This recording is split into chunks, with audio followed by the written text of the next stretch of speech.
성경 봉독 시편 20편입니다.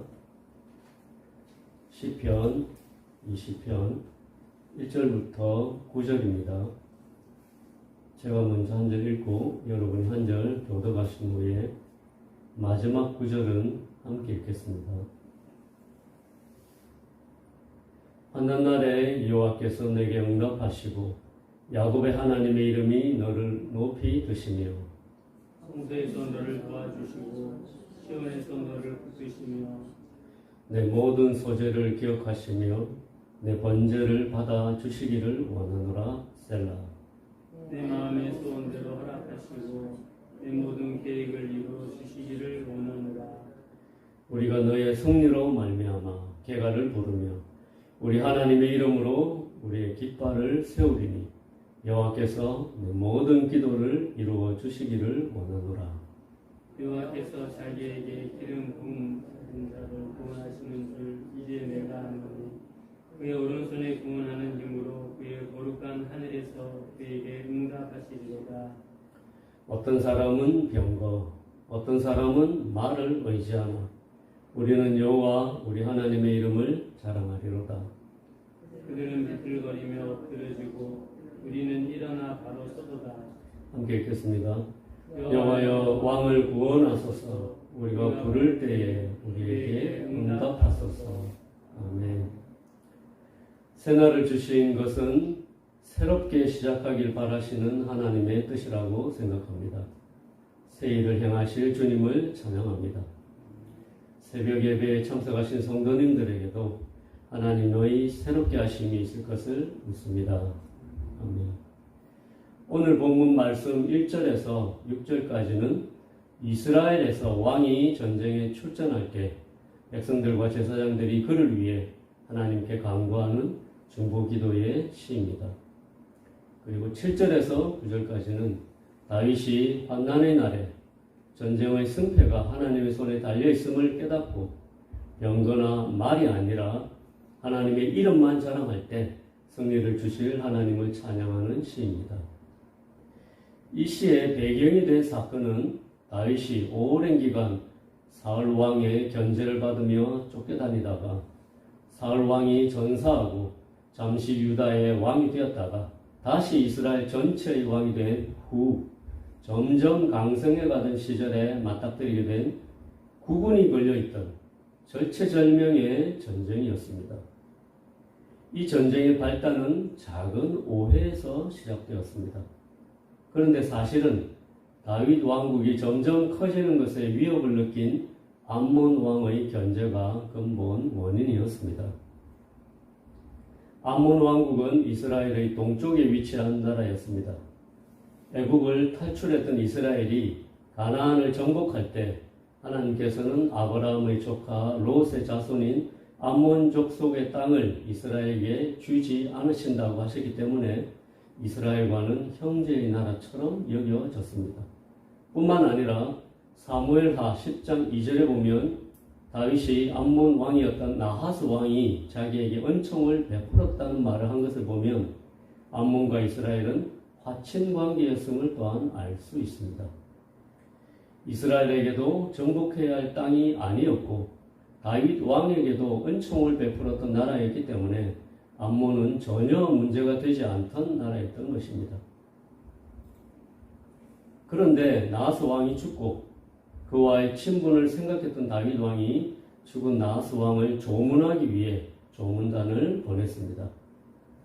다윗 왕은 자기가 어려울 때 도움을 주었던 암몬 왕 나하스를 공경한다는 의미로 조문을 보낸 것이었고 이는 나하스 왕 시절처럼 한운 왕이 통치하는 시절에도 화친을 하기를 원한다는 메시지가 담긴 조문이었습니다. 그런데 이 조문단을 맞은 암몬 왕의 신하들은 나하스 왕의 아들이며 암몬의 새 통치자가 된 한운 왕에게 잘못된 조언을 합니다. 조문단이 왕의 선친을 조문하러 온 것이 아니라 자기 나라의 약점을 파악하러 온 것이며 이는 다윗 왕이 암몬 왕국을 치려는 숨은 계략이라고 조언한 것입니다.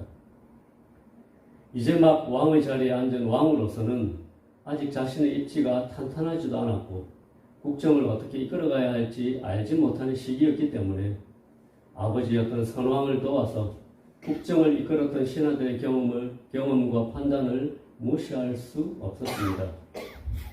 결국 한우는 오판을 했고 다윗의 선한 의도를 무시하고 오히려 다윗 왕국을 향한 선전포고의 사인으로 다윗 왕이 보낸 사신들의 수염을 깎아버리고 옷을 잘라버리며 수모를 주었습니다.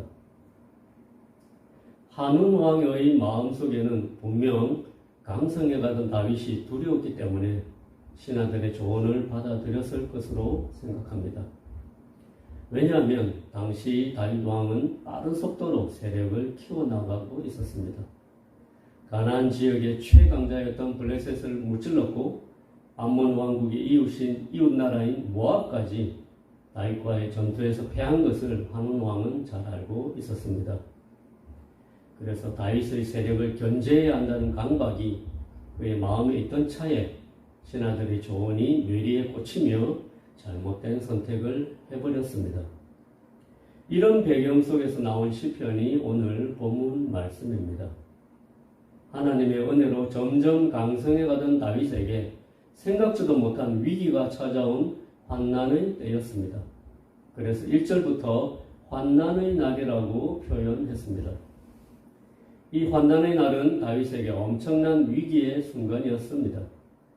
암몬이 혼자 다윗을 대적한 것이 아니라 북쪽에 자리 잡은 아람 왕국까지 합세하여 다윗을 위협했기 때문이었습니다. 이 연합군이 완전하게 결성되는 것이 두려웠던 다윗은 선수를 쳐서 군대 장관 요압을 보내 암몬을 치게 합니다. 결국 1차 전쟁에서 암몬과 아람 군대를 무찌릅니다. 그들에게 겁을 주고 전쟁을 끝내려고 했습니다. 그러나 암몬의 사주를 받고 전쟁에 동참했던 아람 군대가 다윗에게 진 것이 자존심이 상해서 오히려 자기가 나서서 다윗에게 도전하는 상황이 됩니다. 아람 왕은 더 많은 군대를 모아서 암몬 왕과 연합해서 다윗을 위협합니다. 이때 오늘 본문의 시편이 쓰인 것 같습니다. 이 상황이 다윗 왕에게 위기의 순간이었던 것은 생각지도 못한 일로 전쟁이 시작되었기 때문이었습니다. 한참 왕국이 커가는 시기에 맞이한 큰 전쟁이었습니다. 자칫 나라의 기강이 서기도 전에 무너질 수 있던 시기였습니다. 실제로 이 두 번의 전쟁 이후에 이스라엘 왕국은 군사력이 절정에 이르렀고 수리아와 팔레스타인의 중심 세력이 되었기 때문입니다. 그리고 이때를 기점으로 다윗 왕국은 정점을 찍고 하락세를 보입니다. 그 정도로 위기이면서 기회였을 정도로 심각한 환난의 날이었습니다. 거기다가 전쟁이 한 번으로 끝나지 않고 두 번이나 지속되었기 때문에 큰 위기였습니다. 대부분의 전쟁은 한 번에 끝나고 패전국은 속국이 되어 조공을 바치며 꼬리를 내립니다. 그런데 이 암몬과 아람 연합군은 1차 전쟁에서 패했으면서도 다시 전열을 가다듬고 더 큰 세력으로 집결되어 다윗을 위협했습니다. 상대하기 벅찬 상대는 가능하면 전면전을 하지 않는 법입니다. 오히려 겁을 주어 쫓아버리는 법인데 다윗 왕이 1차 전쟁에서 그렇게 한 것을 보면 상대하기 벅찬 존재임을 인정한 것으로 보입니다. 그 정도로 상대하기 껄끄러웠던 상대였고 그래서 다윗은 환난의 날이라고 표현한 것입니다. 이런 환난의 날, 인생에서 최대의 위기가 온 것 같은 때에 세상에 속한 사람들은 어떻게 할까요? 본문 말씀 7절처럼 그들은 병거와 말을 의지할 것입니다. 이는 인간적인 힘과 권세를 말합니다. 이를 바탕으로 스스로 자신감을 가지려고 합니다. 그런데 다윗은 이렇게 말합니다. 우리는 여호와 우리 하나님의 이름을 자랑하리로다. 어떤 사람은 병거, 어떤 사람은 말을 의지하는 우리는 여호와 우리 하나님의 이름을 자랑한다고 고백했습니다. 병거와 말은 눈에 보이는 것입니다.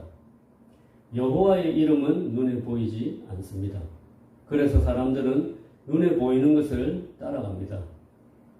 인간적인 지혜를 따라 눈에 보이는 힘 있는 사람을 찾아가 의지하려고 합니다. 눈에 보이는 재물의 힘을 의지하려고 합니다. 눈에 선명하게 보이는 것을 찾습니다. 이것이 너무도 당연한 인간 세상의 처세술입니다. 그런데 오늘 우리가 주목해야 할 것이 오늘 본문에 나옵니다. 환난의 날에 인간적인 노력이나 방법을 앞세우기보다 기도하는 것을 선택한 것입니다. 절대적인 열세 가운데 있던 다윗 왕은 전쟁에 나아가기 앞서서 하나님의 성소를 찾았습니다. 그리고 하나님의 도우심을 구하는 제사를 드리며 기도했습니다.